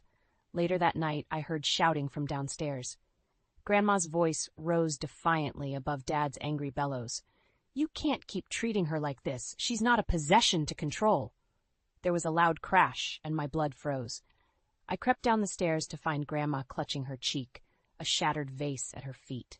Get out, Dad snarled. You're a bad influence. Grandma looked at me, her eyes pleading. Come with me, Rachel, please. I didn't hesitate. Grabbing her hand, we fled into the night. Grandma's little house was cluttered but cozy, filled with life and laughter. She encouraged my love for art, something Dad had forbidden as frivolous. With her, I could breathe freely. A few years later at a local art fair, I met Marcus. Charming and supportive, he seemed like the perfect antidote to my oppressive past. Your work is incredible, he said, admiring my vibrant paintings. You have such talent. I blushed, captivated by his warm smile and genuine interest. Grandma approved, thrilled to see me happy. We married quickly, and at first everything was blissful. But gradually, Marcus's subtle criticisms began. Don't you think you're spending too much time on your art? He'd ask, frowning at my paint-stained hands. The house needs more attention. I brushed it off, not wanting to see the warning signs. Grandma's concerns, however, grew harder to ignore. Be careful, Rachel, she cautioned. His words may seem harmless, but they're trying to control you. I assured her it was fine, that Marcus simply wanted what was best for our future. But deep down, unease stirred, a sense that the silence I'd fought so hard to escape was closing in once more. The morning after our frantic escape, Grandma looked at me with sad eyes. I'm so sorry, Rachel. I should have gotten you out of there sooner. I squeezed her hand. You saved me. That's what matters, she smiled wanly. Your father, I always hoped he'd change, but some people are too set in their ways. An uncomfortable silence fell until she brightened. But now you're free. Free to live, to create, to become who you were truly meant to be. Under Grandma's guidance, I blossomed. Her chaotic little house became my sanctuary, a world away from Dad's harsh rules. I spent hours painting, pouring my pent-up emotions onto the canvas. At 18, I entered my first art show selling 3 pieces. The thrill of that accomplishment, the joy of strangers connecting with my work, nothing compared. Grandma beamed with pride. A few years later, at another local fair, a deep voice startled me. Excuse me, miss? Your paintings? They're breathtaking. I turned to see a tall, well-dressed man smiling warmly. Something about his gaze made me feel truly seen. I'm Marcus, he said, offering his hand. And you are? Rachel? I couldn't help but blush at his intense focus. Over the next few months, Marcus became a constant presence, always supportive, always in awe of my talents. With Grandma's blessing, we began dating, and I found myself falling for this caring, enlightened man. We married quickly, caught up in a whirlwind of romance. Marcus embraced my art, encouraging me to turn our small apartment into a studio. Your creativity deserves to be nurtured, he'd insist. But slowly, almost imperceptibly, his tune began to shift. Don't you think you're spending too much time cooped up in here? He'd remark, eyeing my paint-splattered clothes with distaste. The apartment's a mess. I tried not to read into it, chalking it up to his desire for order. But the comments grew more pointed. We can't live like starving artists forever, he chided one evening, flicking at a stray brushstroke on the wall. Your hobby is distracting you from more important things. My chest tightened, Gran's warnings echoing in my mind, but I pushed them aside, clinging to the belief that Marcus only wanted the best for us. Then, like a dark cloud blocking the sun, Cheryl arrived. Marcus's mother swept in without warning, her cold eyes immediately finding fault as she surveyed our living space. "Really, Rachel," she clucked, lip curling at my latest abstract piece. "You've let things get quite out of hand here." Marcus shifted uncomfortably. "Mother's just trying to help, dear. We could use a woman's touch around here." And just like that, the walls began closing in once more. With Cheryl's arrival, a palpable shift occurred in our home. Her critical gaze seemed to find fault with everything I did. "Honestly, Rachel, how can you let the dishes pile up like that?" She tsked, already rolling up her sleeves to take over. "No wonder Marcus is dissatisfied." Marcus would shrug apologetically. "She's just trying to help, dear. Let her." I bit my tongue, reminding myself that mothers-in-law could be difficult, but Cheryl's help quickly became a stranglehold. New stringent rules governed the household. My art supplies were relegated to a tiny alcove, paints and brushes scrutinized as unseemly clutter. Cheryl made no secret of her disdain for my hobbies. "A woman's purpose is maintaining her home," she declared one evening over a dinner I'd burned while distracted painting. "All this," she waved a hand at my rejected canvases, "it's just selfish indulgence." Marcus stayed silent, avoiding my hurt gaze. I wanted to protest, to remind him how he'd once delighted in my passion. But the words withered in my throat. Cheryl's control seeped into every aspect of our lives. She criticized my makeup, my clothes, the way I swept the floors. Nothing was ever good enough. "You're too soft on her," I overheard her berate Marcus one night. "You need to take the reins, son." The next morning, Marcus's eyes were cold as he handed me a list of chores and budget mandates. "We're going to start doing things properly from now on," he stated flatly. "My mother knows best." I stared at the draconian edicts, a knot forming in my throat. This was exactly the kind of oppression I'd fled from my parents' home. But I was a wife now. Wives obeyed their husbands, kept their households in order. That's what Cheryl and society demanded. So I fell silent and nodded. In the coming weeks, my life contracted around me. Art supplies were banned, deemed wasteful. Cheryl monitored our finances with an iron fist, doling out a paltry allowance for necessities. "We can't have you frivolously spending on those silly painter's materials," she sniffed. I mourned my creations, my vibrant colors slowly graying like my mood. Surreptitiously, I began sketching in hidden corners, hoarding pilfered pencil stubs and charcoal like treasured gems. It wasn't much, but it kept me sane amid the increasingly oppressive household rules. Make the beds precisely at 6 a.m., dust on Mondays and Thursdays only, dinner on the table promptly at 6:30 p.m. Failure to comply brought Cheryl's withering scorn and Marcus's cold disappointment. I walked on eggshells, each day a battle to hold my tongue against their constant belittling. "You're fortunate we put up with your nonsense," Cheryl snapped after I missed a spot whilst cleaning. I clenched my fists, desperately biting back the litany of retorts I longed to hurl. But one cutting remark slipped through. "Yes, I'm so lucky to have such control over my life." The slap cracked like a gunshot. I reeled, tasting blood as Cheryl's ring split my lip. Marcus watched impassively as she grabbed my hair, yanking me close. "Don't ever forget your place again," she hissed, eyes glittering with cruel satisfaction. "You'll do as you're told, or I'll make your life a living hell." I shrank back, cradling my stinging face as she stormed off. Marcus simply turned and followed, leaving me alone to lick my wounds. Curling on the bed that night, I traced the throbbing cut on my lip and finally let the tears flow. How could I have been so blind, so naive as to think I'd found an ally in Marcus? He was just another link in the chain, another cruel jailer suffocating my spirit. But a spark within me refused to be extinguished. I was stronger than their harsh words, stronger than their rules. I would find a way to breathe freely again. Grandma's voice echoed in my mind. "Never forget who you are, Rachel. Your fire cannot be snuffed out so easily." And with that defiant flicker burning bright, I began plotting my escape. With my escape plans simmering, I attempted to keep a low profile around Cheryl and Marcus, but their disdainful glares made that impossible. "What's this?" Cheryl sneered one morning, holding up a pencil sketch I'd carelessly left out. She crushed it in her fist. Haven't you learned your lesson about these childish pastimes? I stared at the crumpled paper, something inside me cracking. Before I could stop myself, the words burst out. It's not a pastime. It's my passion. Her eyes narrowed to slits. Your passion? She barked a laugh. Don't be ridiculous. A woman's passion is her family, or haven't I made that clear? Seething, I opened my mouth, but Marcus cut me off. That's enough, Rachel. Don't disrespect my mother.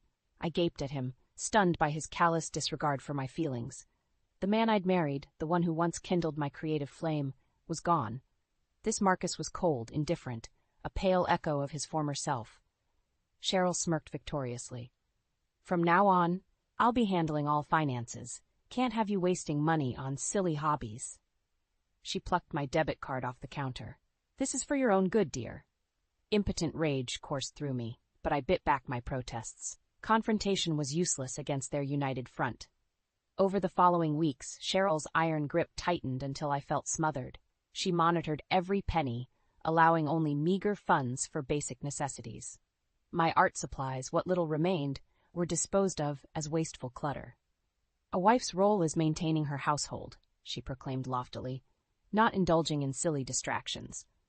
I wanted to scream, to rage against her antiquated, oppressive beliefs, but one look from Marcus's disapproving eyes and the fire in my chest sputtered out. I was trapped, a bird in a gilded cage. My only solace came from secret messages with Lisa, my childhood friend. Late at night, I'd risk texting her about my suffocating home life, finding comfort in her outraged support. You have to get out of there, she wrote one evening. This is textbook abuse, Rachel. I traced the words, feeling both validated and afraid. Could she be right? Was this really abuse? The thought made my head spin. Marcus and Cheryl were difficult, controlling even, but abusive? Surely not. I was overreacting. Pushing aside my doubts, I kept venting to Lisa, finding strength in her empathy and care. Until one fateful night shattered that lifeline. Who are you messaging? Cheryl's voice sliced through the darkness like a whip. I startled, nearly dropping my phone as she loomed over me, eyes glinting with suspicion. No one, I stammered. Just an old friend. She snatched the device from my hands. You know the rules about frivolous distractions. No exceptions. Please, it's just... Did you hear me? She raised her voice, cheeks mottling. I said no exceptions. Marcus appeared in the doorway, frowning. What's going on? Your wife was disobeying me. Again. Cheryl's tone dripped with disdain. Wasting time texting friends instead of focusing on her duties. He crossed his arms, fixing me with that disapproving glower that made me shrink inside. We've talked about this, Rachel. My mother's rules are for our own good. I opened my mouth, desperate to explain, to defend myself. But Cheryl silenced me with a contemptuous look. Clearly, you can't be trusted to follow simple instructions. She pried open a drawer and dropped my phone inside, along with my laptop. No more distractions until you've learned your place. The finality of the slam made me flinch. Just like that, my last link to the outside world severed. I was alone, truly utterly alone with my tormentors. Without my phone and laptop, the walls closed in tighter than ever. My only connection to the outside world had been Lisa's understanding texts. Now, even that lifeline was severed.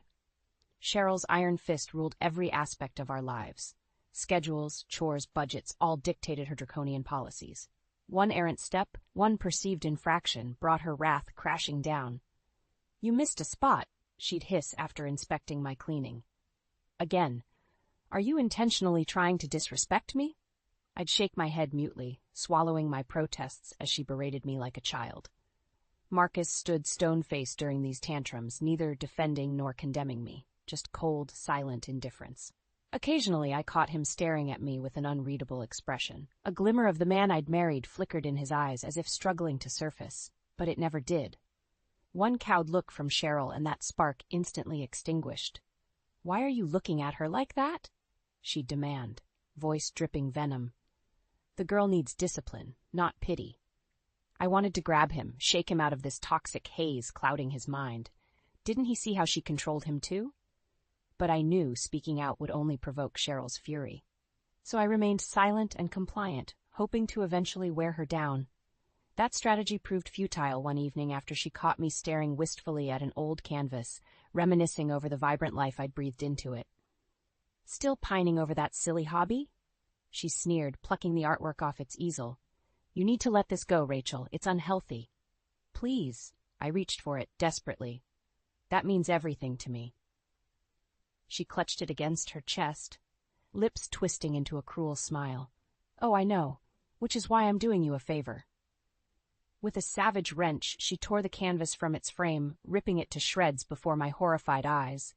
I could only watch, paralyzed, as she methodically shredded the colors, the life, the peace I'd found in creating. When the last scrap fluttered to the floor, she tossed the mangled frame at my feet. There. Your meaningless distraction is gone for good. Something inside me finally snapped. I rounded on Marcus, who had entered during Cheryl's fit of destruction. Are you really going to let her do this? I cried, anguished tears burning my eyes. She's destroying me piece by piece. When will it be enough? He blinked, seemingly jolted by my rare outburst. For a fleeting moment, remorse flickered across his features. But Cheryl was quicker. Don't be fooled by her hysterics, she snarled, grabbing his arm in a vice grip.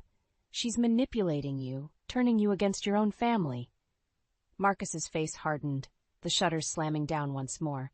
Don't raise your voice at my mother, he said, each word like a slap. She knows what's best. I recoiled, feeling the weight of his callous dismissal like a physical blow. This man, this cold, subjugated stranger, he wasn't the person I fell for. Cheryl smirked in triumph. Now get this mess cleaned up, she ordered, and no more of your self-indulgent moping, understood? Throat burning, I could only nod.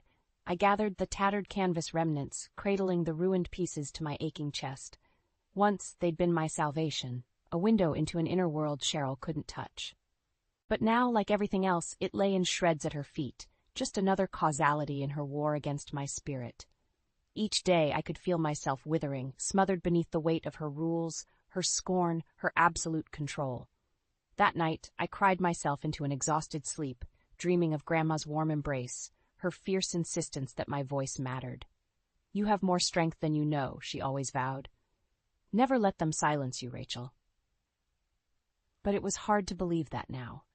I felt so powerless, so hopelessly trapped in this waking nightmare. Except, in the darkest hours before dawn, I was struck by a reckless thought, a tiny spark of defiance that would not be extinguished. Slowly, ever so slowly, I began plotting a way to reach out to Lisa again. One tiny act of disobedience that could reopen the line to the outside world. It was dangerous, risking Cheryl's wrath. But I had to try, had to find a way to fan that spark into a flame that could guide me out of this darkness. I would not be silenced forever. Somehow, someway, I would find my voice again. My secret act of defiance began innocently enough, stashing pencil stubs and charcoal nubs I found around the house. Cheryl would never have allowed me art supplies, but she couldn't deny me every writing utensil. In the dead of night, I'd steal away to a neglected corner of the basement and scratch out tiny sketches on scraps of paper. Rudimentary still lifes, faces, anything to momentarily free my mind from its cage. It was risky. If Cheryl caught me, there'd be hell to pay. But I craved that fleeting escape into my own little world, the one place she couldn't control. Then one night, as I was carefully stowing my meager supplies, a tattered envelope caught my eye. It was tucked behind an old furnace grate, slightly singed but intact. My heart stuttered when I recognized Grandma's looping handwriting. With shaking hands, I tore it open and began reading, hungrily devouring every line of her reassuring prose. My dearest Rachel, she wrote, each day I think of you and pray you found even an ounce of the freedom and happiness you deserve. Tears stung my eyes as I consumed her empowering words, the ones I so desperately needed to hear.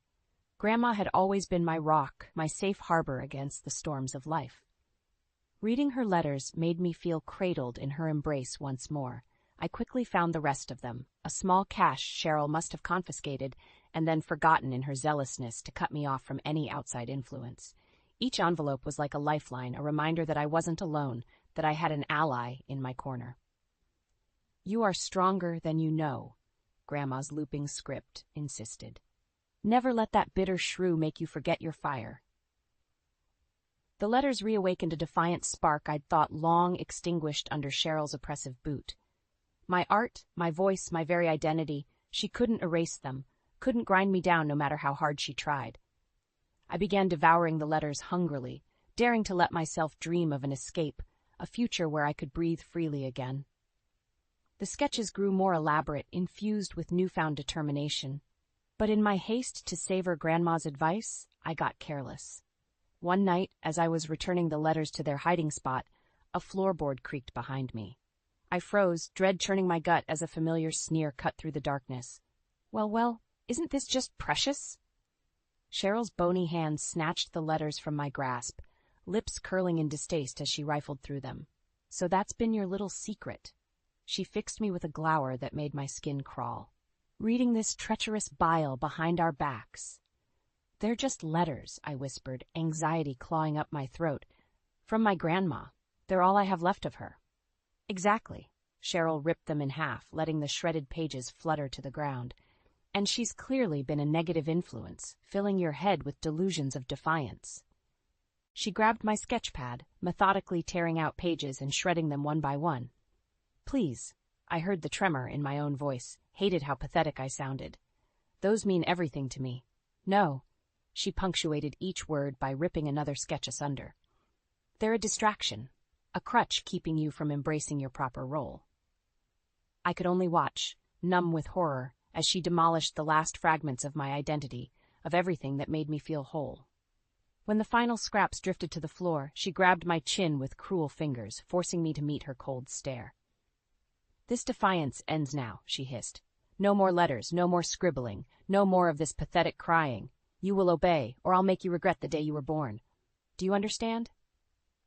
I tried to pull away, but her nails dug into my skin like talons. Do you understand? She repeated, shoving her face towards mine. Flecks of spit struck my cheek as I shrank back, petrified. I could only manage a tiny nod. Cheryl released me with a contemptuous sneer. Good. See that you remember it. She stormed off, leaving me huddled amid the tattered remnants of my spirit. I gathered the shredded sketches, the torn letters, and cradled them against my heaving chest. Grandma's parting words, now slashed to ribbons, drifted through my mind. Never let them break you, Rachel. Never stop fighting. But as I wept over the ashes of my defiance, it was hard to see how I could ever keep that promise. After Cheryl's chilling outburst in the basement, an eerie calm descended over the house.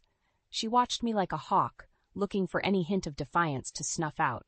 I walked on eggshells, jumping at every creak, flinching from her piercing glares. Marcus, as usual, stayed silent and aloof.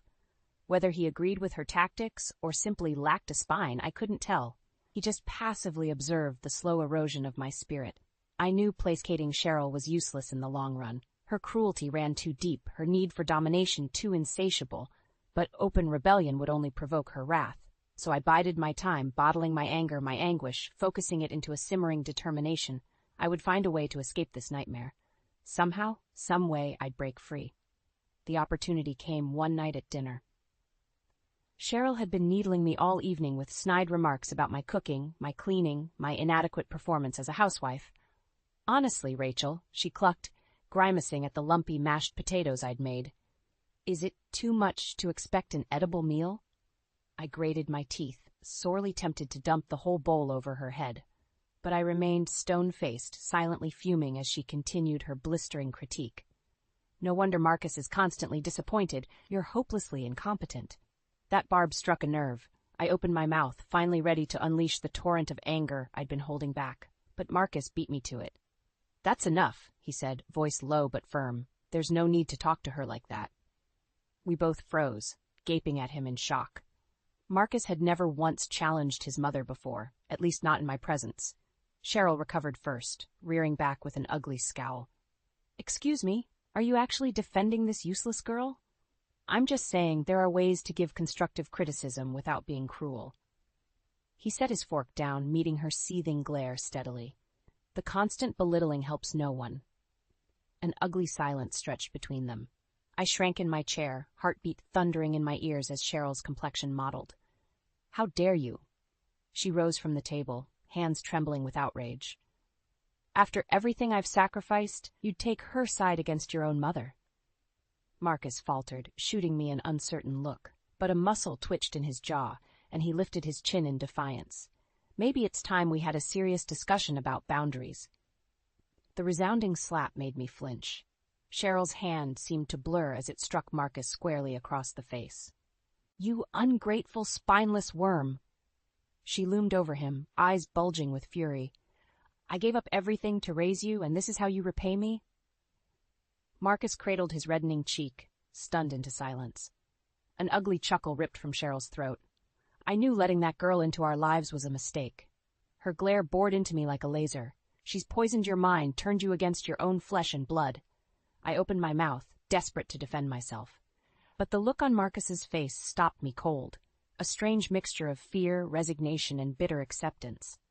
"You're right, Mother," he mumbled, not meeting my stricken gaze. "I was out of line. It won't happen again." Just like that, the fight drained out of him.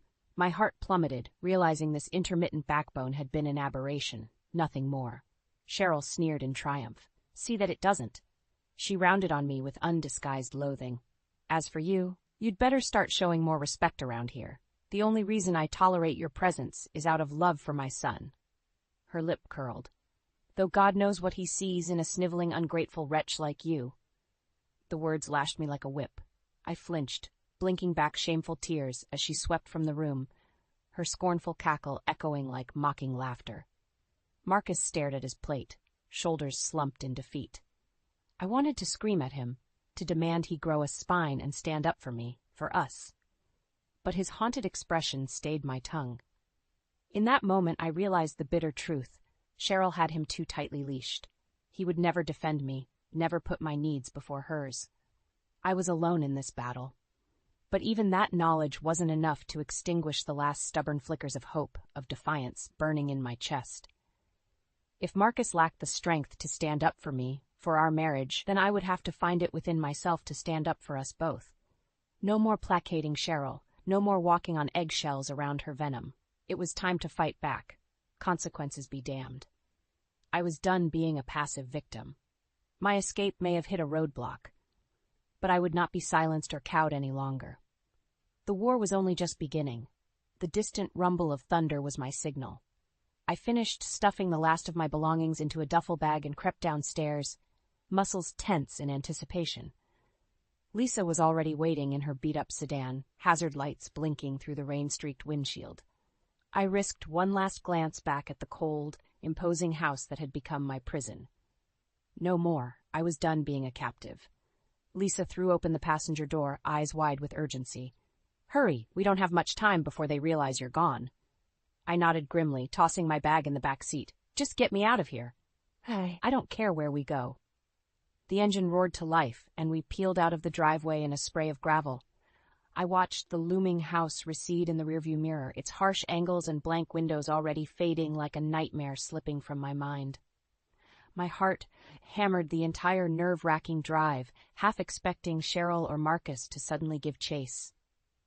But the night remained dark and blissfully silent, broken only by the thrum of the wipers and the drumming rain. By dawn, we were cutting across state lines into a sleepy coastal town, the salty air clearing the lingering ache from my lungs with each reviving breath. "We'll be safe here," Lisa assured me as we pulled into a dingy motel bearing a vacancy sign, at least for now. I could only mutely nod my thanks, feeling unmoored and disoriented. Just yesterday I'd been trapped in that gilded cage of a home. And now I was free, yet utterly adrift. The motel room was cramped but clean, its cheerful ocean-themed decor a jarring contrast to the tasteful but oppressive design of my marital home. So many memories lingered in those cold, sterile rooms. Here, I could breathe again, really, truly breathe. Lisa squeezed my shoulder, eyes shining with a mixture of worry and pride. "You're out, Rach. You're finally out of that nightmare." The words hit me with a strange pang, my eyes stinging. I was out. I'd escaped. But at what cost? "I don't know what to do now," I confessed in a small voice. "Where do I even start to pick up the pieces?" "We'll figure it out," Lisa said firmly. "For now, just focus on healing, on rediscovering who you are. The rest will follow." Easy for her to say. That years of conditioning under Cheryl's tyrannical rule had stripped me of any sense of identity beyond meek, obedient housefrau. Who was I, really, if not the cowering, defeated creature she'd molded me into? Lisa must have sensed my doubts. "You're stronger than you think, Rach. That's why you got out." I wished I could share her conviction. but my mind kept spiraling back to Marcus and the shattered remnants of the life I thought we'd have. How could I ever trust myself or anyone again after being so thoroughly deceived? Over the next few days, I drifted through the unfamiliar town in a fog, half-heartedly job hunting as Lisa insisted, but struggling to imagine any future for myself beyond mere survival.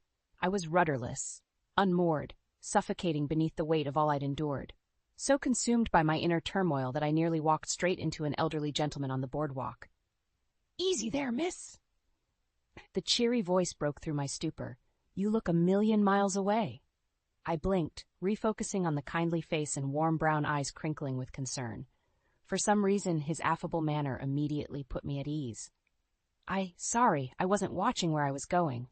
I shifted the strap of my bag awkwardly. "Just got a lot on my mind lately." "Ain't that the truth?"